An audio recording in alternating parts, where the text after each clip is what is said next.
ایک انسان جو دین سے بڑھ کے دینی ہے وہ آتا ہے اور اسے آ کے کہتا ہے تم اللہ کے علاوہ لوگوں سے ڈرتی ہو؟ یا کوئی انسان ہے جس نے 5 وقت کی نمازوں کو ادا کرنا شروع کیا ہے بھلے ہی وہ کہیں بھی ہو، ہم کیا کرتے ہیں؟ ہم اس انسان سے یہ کہتے ہیں کہ اس کے دماغ میں اب یہ خیال آ رہا ہے کہ میں نے فلاں جگہ جانا ہے اور پتہ نہیں میں وہاں پہ 5 نمازوں کو ادا کر پاؤں یا نہیں، اور وہ پریشانی میں ہے تو ہم اسے کہتے ہیں تم کیوں پریشان ہو؟ تم فلاں انسان سے جو نماز پڑھنے والوں کا مذاق اڑاتا ہے، تم اس سے کیوں ڈر رہے ہو؟ آپ کو نہیں پتا کہ اس کے الفاظ کتنے زخمی ہوں جس نے مذاق اڑانا ہے؟ تو ہم کیا کرتے ہیں؟ ہم دین سے بڑھ کر دینی بنتے ہوئے کہتے ہیں کہ تم پریشان نہ ہو، جب تم اللہ پہ ایمان رکھتے ہو تو لوگوں کی باتوں سے کیوں ڈرتے ہو؟ جو چیز میں آپ کو بتانا چاہتی ہوں اس واقعے سے وہ یہ کہ اللہ تعالیٰ نے موسیٰ علیہ السلام سے ایک بار بھی یہ نہیں کہا کہ اے موسیٰ، تم میرے علاوہ کسی اور سے کیسے ڈر سکتے ہو؟ کیوں نہیں کہا؟ کیونکہ اللہ تعالیٰ سمجھتے ہیں، اللہ تعالیٰ جانتے ہیں کہ ایک انسان کے دل میں ڈر آتا ہے، اور اللہ تعالیٰ نے کیا کیا؟ کنسول کیا۔ اللہ تعالیٰ نے کہیں پہ بھی ان پہ حرف نہیں اٹھایا، کہیں پہ بھی ان کو ڈانٹا نہیں، کہیں پہ بھی غصے سے کوئی جواب نہیں دیا، بلکہ اللہ تعالیٰ نے تمام باتوں کو سن کر کیا کہا؟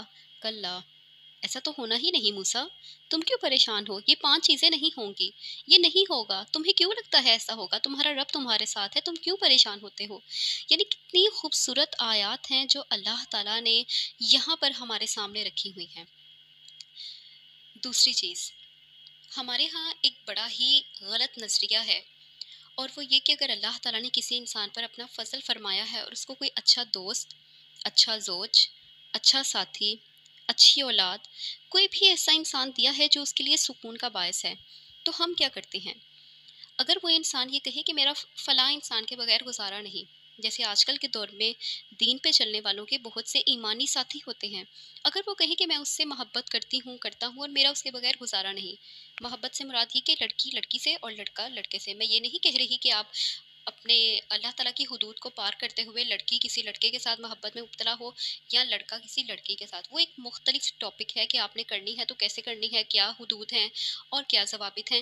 میں یہ بات کر رہی ہوں کہ آپ دین پہ چل رہے ہیں اور آپ کے دینی ساتھی ہیں، اور آپ نے کسی انسان کے سامنے یہ کہا کہ میں تو فلاں کے ساتھ بہت ہی اٹیچ ہوں، تو وہ انسان دوبارہ یہ کہ اسلام سے بڑھ کر اسلامی بن جائے اور یہ کہے کہ اللہ کے علاوہ تو کسی سے محبت کرنی ہی نہیں چاہیے، اللہ کے علاوہ تو کسی سے ساتھ مانگنا ہی نہیں چاہیے، آپ پہ کوئی بڑی ہی آفت ٹوٹ پڑی ہے، مصیبت آ گئی ہے، اور آپ کسی انسان کو یہ سوچ کر میسج نہ کریں، کسی انسان سے یہ سوچ کر بات نہ کر پائیں کہ نہیں اللہ کے علاوہ تو مدد مانگنی ہی نہیں چاہیے، تو پھر میری بات یاد رکھیے گا کہ موسیٰ علیہ السلام جب مدین میں آئے تھے اور انہوں نے دعا مانگی تھی ربی انی لما انزلت الیہ من خیر فقیر، تو اللہ تعالیٰ نے ان کی مدد 2 لڑکیوں کے ذریعے کی تھی۔ وہ لڑکیاں جو ان کو نظر آئیں، انہوں نے ان کے جانوروں کو پانی پلایا، پھر وہ لڑکیاں گھر جلدی گئیں، پھر ان لڑکیوں کے والد نے وجہ پوچھی تو انہوں نے بتایا کہ ایک نیک آدمی ملا تھا، پھر والد نے بیٹی کو واپس بھیجا کہ اس نیک آدمی کو بلاؤ تاکہ ہم اجرت دیں۔ موسیٰ علیہ السلام گئے۔ یعنی میرا کہنے کا مطلب یہ ہے کہ اللہ تعالیٰ نے ان کو آسمان کی بجائے انسان سے ان کی نیکی کا اجر دیا۔ پھر ہم کیسے کہہ سکتے ہیں کہ کسی انسان کی زندگی میں اچھا انسان ہے تو وہ آزمائش ہے؟ آزمائش تو ہر وہ چیز ہے جو اللہ آپ کو دے رہا ہے، اللہ تعالیٰ دیکھتا ہے کہ بندہ شکر کرتا ہے یا ناشکری کرتا ہے، صبر کرتا ہے کھو جانے پہ یا بے صبری کا مظاہرہ کرتا ہے۔ تو لوگ کیا کرتے ہیں؟ لوگ کہتے ہیں کہ تم اللہ سے بڑھ کے اس انسان سے تعلق چاہ رہی ہو، یعنی میں نے کہہ دیا کہ اس ایمانی دوست کے بغیر میرا گزارا نہیں، یا اس کی مجھے ہر مشکل میں ضرورت رہتی ہے، تو مجھے یہ کہا جائے تم اللہ کے علاوہ اس کو دوست بنائے ہوئے ہو، یہ لڑکی تو تمہاری مدد نہیں کر سکتی، لیکن میں یہ کہتی ہوں کہ یہ اللہ تعالیٰ نے ہو سکتا ہے میری زندگی کا ہارون بنا رکھی ہو سکتا ہے آپ کا زوج جو انتہائی نیک ہے اور آپ کو کسی نے یہ کہہ دیا کہ زوج کے ساتھ تو ایک بالکل حد میں رہنا چاہیے، تو اللہ تعالیٰ نے اس کو آپ کی زندگی کا ہارون بنا رکھا ہو کہ جب آپ گرنے لگے تو وہ آپ کے پشت پناہی کرے، کہ جب آپ کو لگے کہ کوئی آپ کا سہارا نہیں بن رہا اور دنیا میں آپ کسی سے کوئی بات کرنے کے قابل نہیں رہے، تو وہ ہارون بن کر آپ کے ساتھ کھڑا ہو۔ آپ کو پتا ہو کہ جب آپ نے دنیا میں کسی فرعون سے بات کرنی ہے جو آج کے زمانے کا فرعون ہے، تو وہ انسان ہارون بن کر آپ کے سہارا دینے کو آپ کے ساتھ کھڑا ہو۔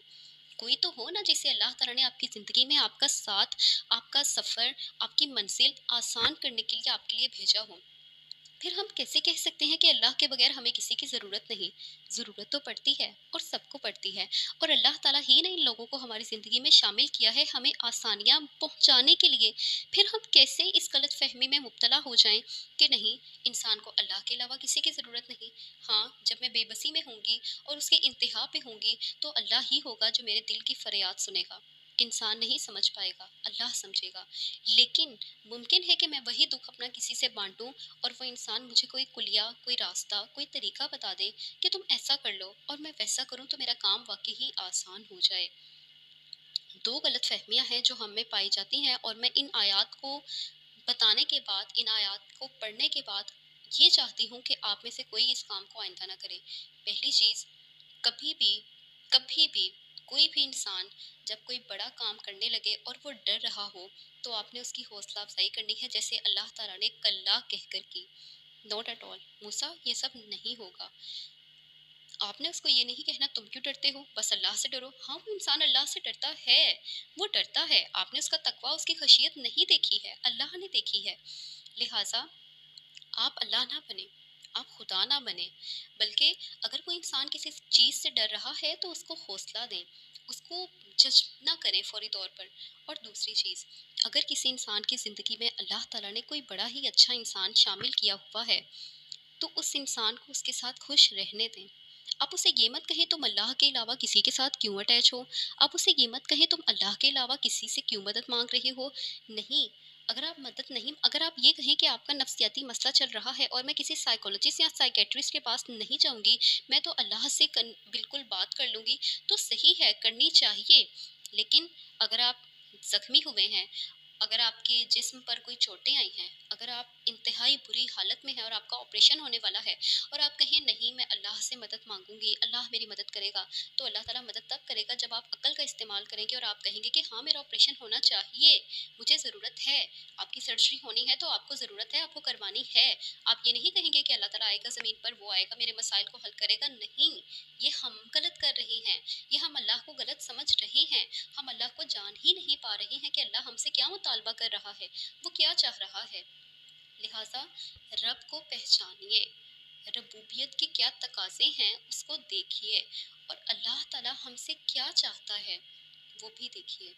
اور اس کے بعد جب آپ کو معلوم ہو جائے کہ آپ نے اب تک کتنا کچھ غلط کیا ہے، ہمیں سے بہت سے لوگوں نے کیا ہے، علم ہونے سے پہلے میں نے بھی کیا ہے، لیکن آدم علیہ السلام کی ساری اولاد خطا کار ہے، اور بہترین خطا کار کون ہیں؟ جو کہ توبہ کر لیتے ہیں۔ لہٰذا ماضی کی گناہوں پر توبہ کیجیے، وہ بڑا بخشنے والا ہے۔ کوئی انسان آپ سے کہے وہ نہیں بخشے گا تو بتائیں بخشے گا، وہ تواب ہے، توبہ قبول کرتا ہے اور لازمی کرتا ہے۔ آپ کو لگتا ہے کہ نہیں کرتا، تب بھی وہ کرتا ہے، آپ کے ایمان میں خرابی ہے۔ لہٰذا ماضی کے گناہوں پر پردہ ڈالیے، پردہ تو خیر اللہ ڈالے گا، ماضی کے گناہوں پر توبہ کیجیے، اور پھر یہ کہ اب جب علم آ گیا ہے تو اس علم کی قدر کرتے ہوئے اس کو عمل میں لے آئیے۔ اللہ تعالیٰ مجھے اور آپ سب کو با عمل بنائے، آمین۔ وما علینا الا البلاغ المبین۔